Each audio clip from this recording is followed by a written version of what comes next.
So we have the first weekend of the Six Nations in the book, and it's given us a couple of answers, but it's also posed a couple of questions for some of the big teams. France taking down Ireland 36-14 was a little expected, but you thought it would have been a little bit more of a fight from the Irish team. They were just totally outclassed. France just put together a complete masterclass of modern rugby. First, one of the things that they did was they kept shifting a lot of their play out of the first channel into a second channel, and they put up their big runners there. With those big runners, they were able to create a lot of mismatches, and it was almost sevens-like in how they approached that tactically. What I could really pick up from that is they would go one direction, put up the phases, and create mismatches all over the park. And then as they would come back, you then have the chance to strike with mismatches of big players against smaller players or your faster players up against some of the forwards. And they did that tremendously effectively. To go with that, they also used the box kicks really well. The weighting of the box kicks from Dupont was exceptional because in all of those cases, the France team was able to compete for the kicks. And when they were able to compete for the kicks, it was a 50-50 on whether or not they would win it back.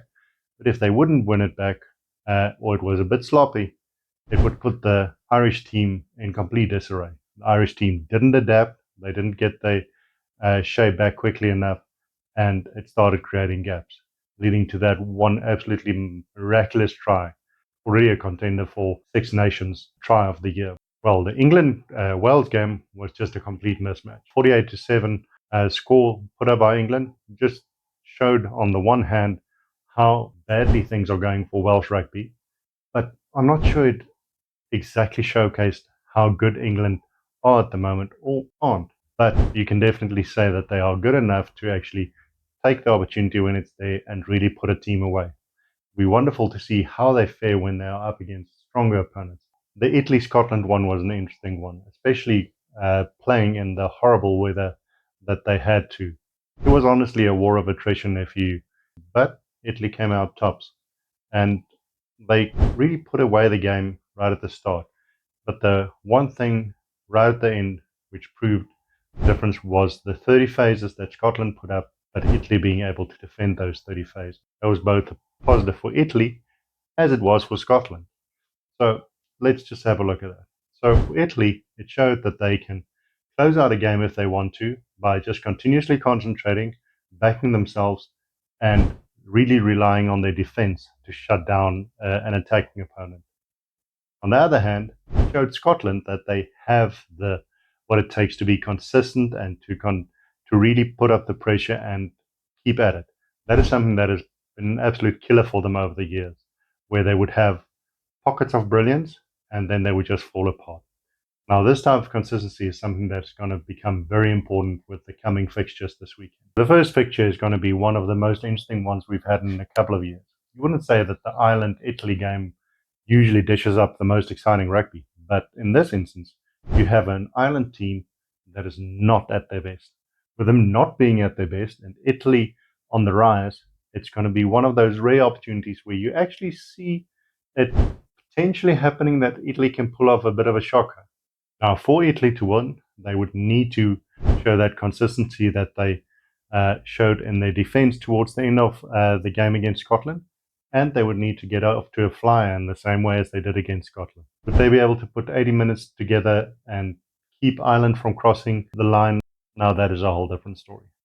The way Ireland are playing at the moment, they're far from the machine of precision that they were going into the 2023 World Cup. At the moment, the best that they can hope for is to win with a bit of a scrap, with some moments of brilliance.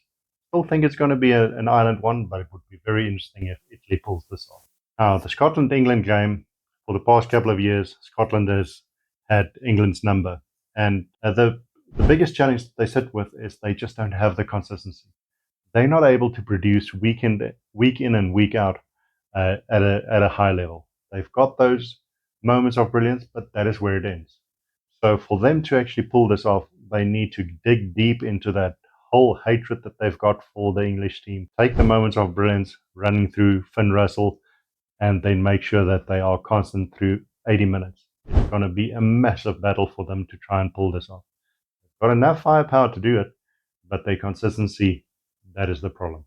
the moment, however, England is solidifying themselves as one of the top four again in world rugby. So I just don't see how they would not be able to pull this one off. I think this is going to be a win for England again.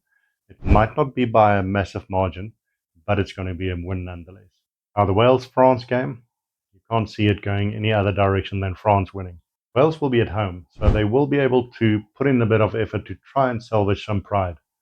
The way things are going at the moment, I don't have a ton of hope for them. The only thing that they can hope for is actually to limit the damage and to show their fans and to show themselves that they can really put in a massive defensive effort.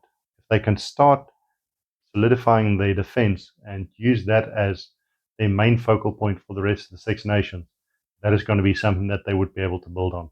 At the moment, it's not difficult for them to come up with a couple of really amazing tries, but at the moment, they are just leaking tries non-stop. So defense is going to be the one that's going to be critical.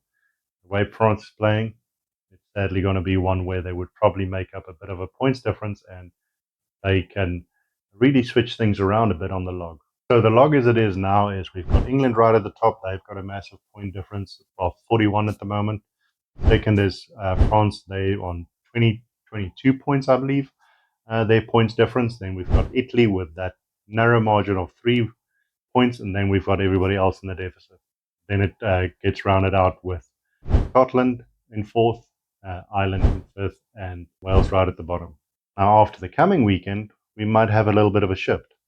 With France playing Wales, the chances are that they would make up some of that points difference that England has over them at the moment, and they might jump in the first position. The England-Scotland one is always going to be tight, so England should still win, but there might be less of an improvement for them with their points difference. Then, interestingly enough, if Italy win or if they only lose by a narrow margin, they should still be remaining in third place. Depending on how Ireland performs, they should then move up to fourth, just leapfrogging Scotland, with Wales being stuck in the sixth position. All of this gets very interesting because this is all preparations for the Nations Cups coming up later in the year. And at the moment, we are starting to see a clear separation of the top teams versus the bottom ones. We've basically got an interesting group with England and France sitting right at the peak, and then there being a scuffle in the middle with Ireland trying to find their personality and their strengths again, Scotland trying to find consistency, and Italy trying to prove that they actually belong on the big stages. Wales at the moment, they are probably in for a world of hurt for a couple of weeks still, but let's see if they can start to turn things around and really get back into contention in being a competitive team in world rugby in the coming months.